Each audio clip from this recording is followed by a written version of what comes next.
I belong to the same service where Sri B.G. Deshmukh was there. He was 16 years my senior and a role model not only for the officers of the IAS or people working in government, but outside also. I would categorize Mr. Deshmukh's achievements in three parts. First, as an IAS officer who worked in Maharashtra. Second, as an IAS officer who worked in Government of India. And third, his contribution post-retirement afterwards. There are several officers who have done excellent work in various fields and have retired. But there is a certain uniqueness about Mr. Deshmukh and is remembered because of that. He worked hard while in service and outside also.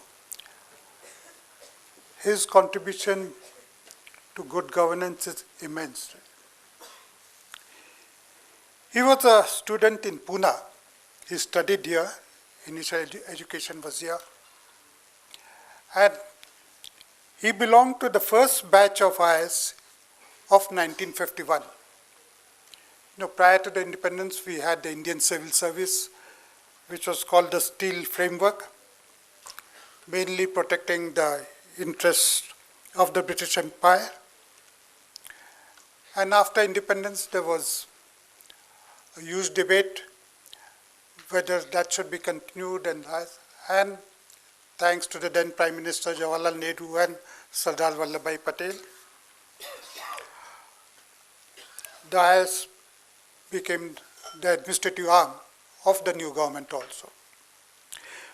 Many wondered what this service would do after the contribution of the ICS and whether it could adapt itself to the new democratic independent regime. The first few batches were watched with a lot of intent and curiosity. And it was for Mr. Deshmukh and his colleagues to prove that they were as competent, if not more, than the predecessor ICS in governing the country. He was allotted to the then Bombay cadre. Maharashtra was formed only in 1960. Bombay state that time embraced Gujarat, parts of Maharashtra and parts of Karnataka at the time. After his initial district postings, etc., he came to the secretariat, and his initial contribution was really in forming a separate Chief Minister's Secretariat with Vasantrao Naik, who was the then Chief Minister. The role of government and particularly of the Chief Minister's office was growing. Earlier, the Chief Minister had only one private secretary. When Mr. Deshmukh took over, he formed the Chief Minister's Secretariat, a different department. It's like your home department, revenue department, social welfare department, etc. A Chief Minister's Secretariat was constituted and continues even today. He was the first Secretary to CM of the department, not PS to the Chief Minister. Later on, after that, he took over as Municipal Commissioner, Bombay, and then subsequently as Chief Secretary, Maharashtra. He went to Government of India several times. He went as Additional Secretary to the Home Ministry and then took over as Secretary Labour in Government of India. He was there for about 4 years and left a mark in the department.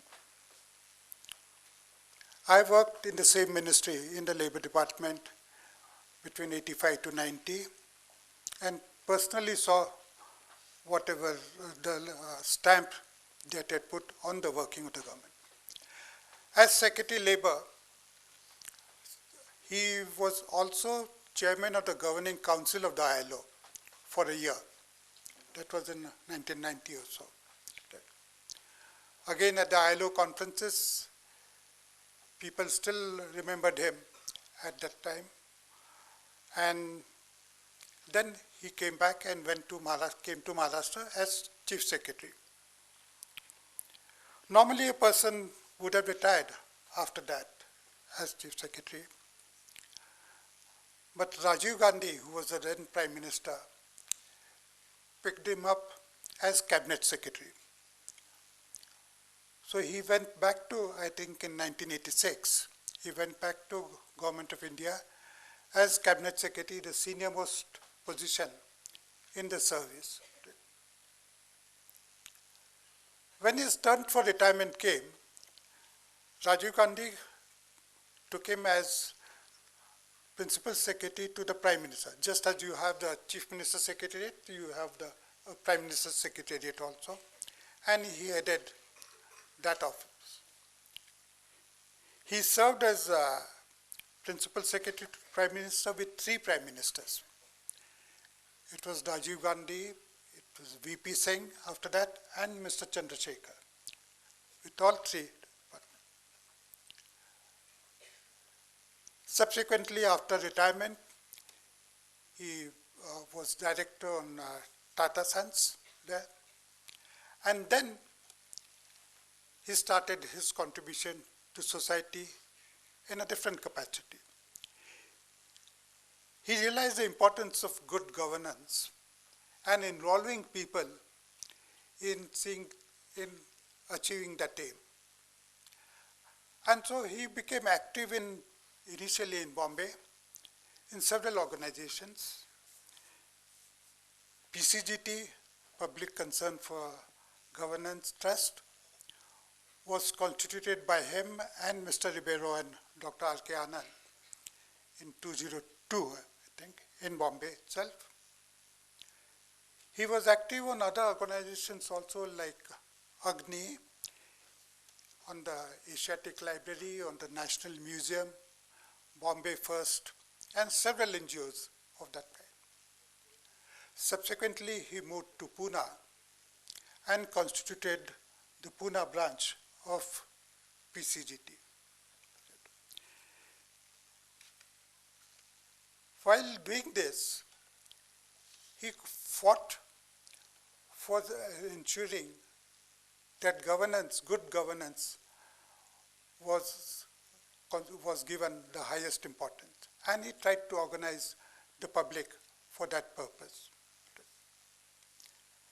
In personal life, he had a lot of tragedies. While his administrative career was something which everybody would envy, he reached right at the top. He lost his wife early, and his only daughter, also passed away, I think in 1989, when he was at the top of his career. I was working in Government of India in Delhi at that time, and I vividly remember the occasion when this happened. A young girl, around 20 or so at the time, passed away while he was in Pune. He was being felicitated here for this achievement, and his daughter passed away. He flew down to Delhi, and I still remember vividly, as officers of Maharashtra Cadre, we had gone there. The Prime Minister Rajiv Gandhi escorting him to his house. He seemed a broken man at that time, but he recovered from that also, and came back and immersed himself in public work.